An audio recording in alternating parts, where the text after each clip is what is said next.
Listen Up with Jim Potts. Listen up, business owners, CFOs, human resource managers, and all managers and supervisors. Jim Potts is answering and addressing your questions and concerns, helping you stay out of court. Furthermore, please be advised that Jim's answers are not legal advice and are only intended as a guide based on his years of experience. The phone lines are open. 1-855-4-J-POTS. That's 1-855-457-6887. You can also email us at listenup@jameswilliampottsllc.com. Ready to listen up? Here is Jim Potts. Hey, Jim Potts back on the air.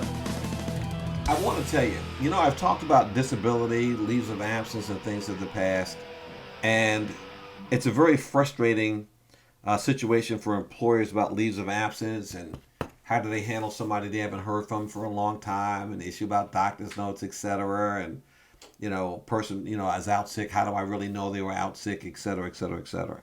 I got to tell you that a recent case just came out that was decided on October 31st, 2016. And I got to tell you, it was a federal case, and I really liked this case. Why? Because somebody out there was listening to the employer's screams regarding people abusing FMLA leaves of absence.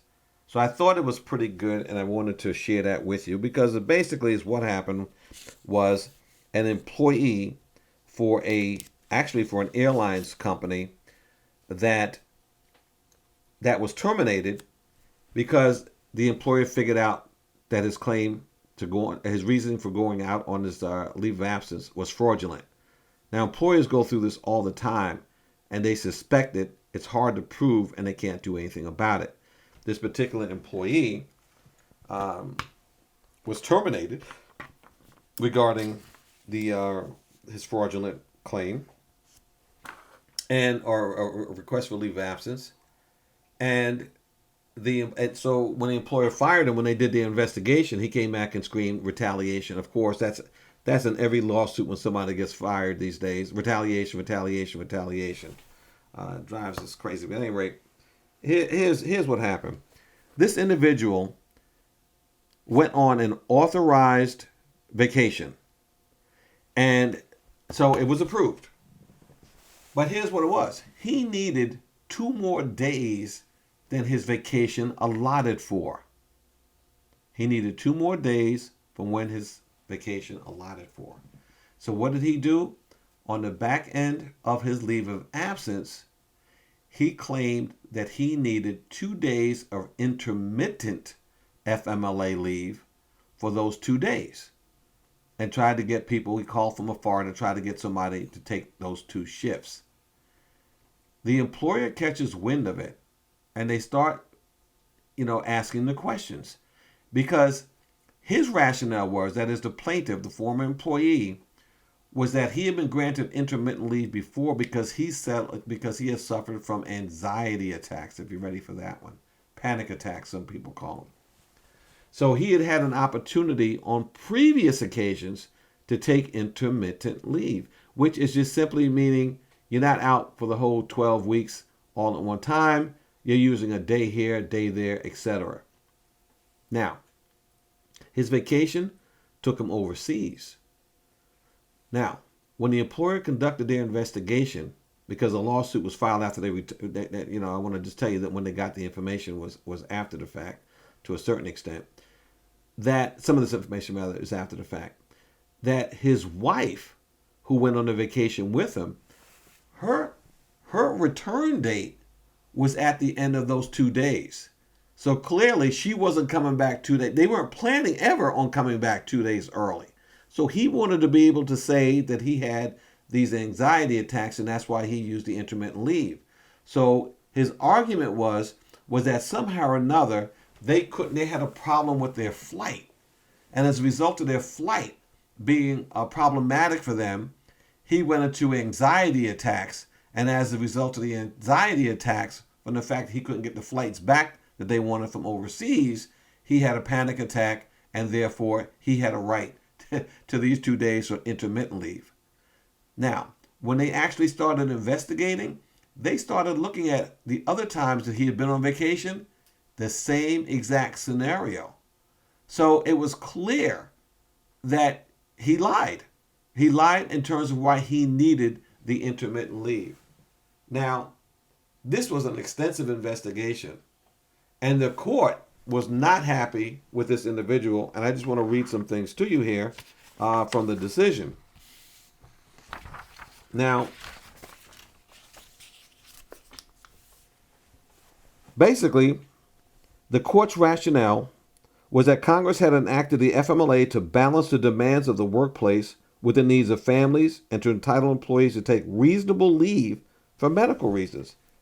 Reasonable leave for medical reasons. Congress recognized that there is an inadequate job security for employees who have had serious health conditions that prevent them from working for temporary periods. Congress thus required employers to accommodate a limited amount of intermittent leave when medically necessary as certified by a health care provider. Congress intended the FMLA to accomplish these purposes in a manner that accommodates the legitimate interests of the employers as well. Now, here's the problem. When they start talking about the interests of the employer, the other side of the coin is, what's the legitimate interest of employers? Because I can tell you, I get these calls. Employers are going hog wild because of the fact that here's an FMLA time frame that's up and a person is not returned back to work. And I know some of you have heard me say this 1,000 times, but I believe it or not, I still get these calls every single week. I'm listening to, well, Jim, the person hasn't returned, have not heard from them for months. The person doesn't have a doctor's note. The other employees are complaining that when is the person going to come back because we got to do that person's work. I'm telling you flat out, the courts do not care about that. Now, I like this decision because this person was able to, the court ruled against him in this particular case, if I didn't already state that. But it's more important that the employer did their due diligence with an investigation based upon his actions.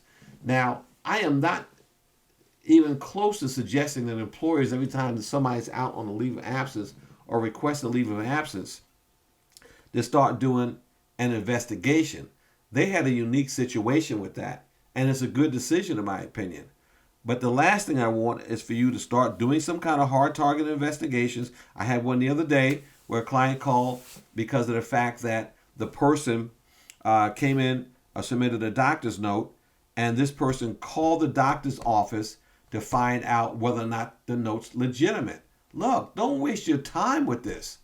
Now, in that particular case, when the person called the doctor's office, the doctor said, we're not going to give you that information. There are certain privacy issues here. It's under HIPAA, H-I-P-P-A, if you want to look that up.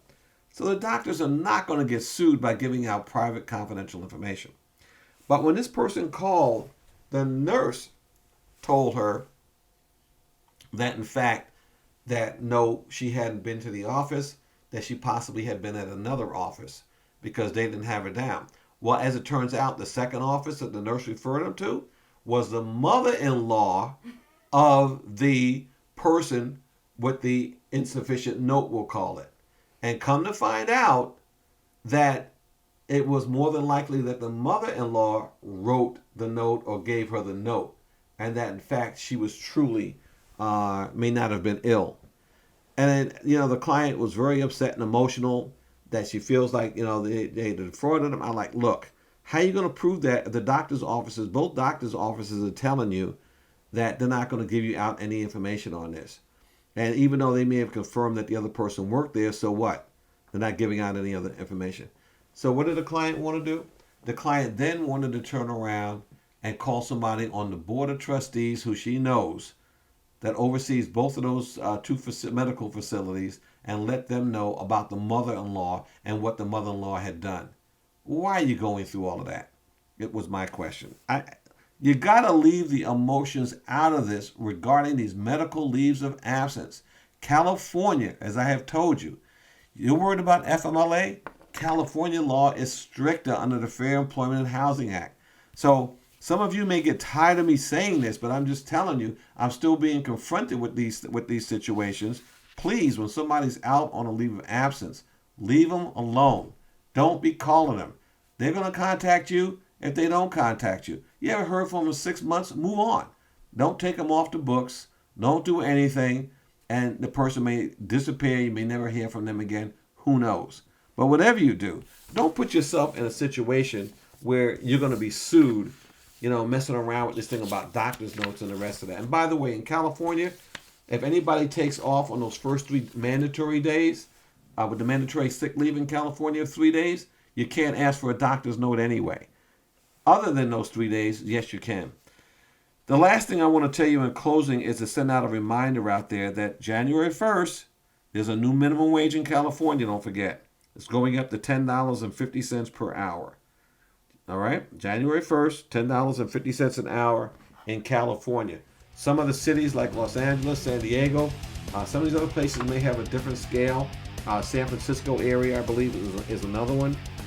Just remember, generally in California, it's going up to $10.50 an hour January 1st, 2017, and it's going up to $11 an hour on January 1st of 2018. All right, with that last comment, it's time to close out this segment. Now, let me remind you, you can find us on, or hear us on Facebook at Listen Up. Just look for our Listen Up with Jim Potts. And as a reminder, we take calls every third Friday. And you can call us at 855-4J-POTS or 855-457-6887. At any rate, if that doesn't work for you, email us, jameswilliampottsllc.com. Okay, I'm Jim Potts. I will continue to fight the fight if you continue to listen. Thank you for being a part of Listen Up with Jim Potts. We take your calls every third Friday at 10 a.m. Pacific Standard Time for your questions and concerns. Call us at 1-855-4J-POTS. That's 1-855-4J-POTS. Again, that's every third Friday at 10 a.m. Pacific Standard Time at 1-855-4J-POTS. Like us on Facebook, subscribe to us on iTunes, and link up with us on LinkedIn. You can also email us at listenup@jameswilliampottsllc.com. Until next time, make it a great week.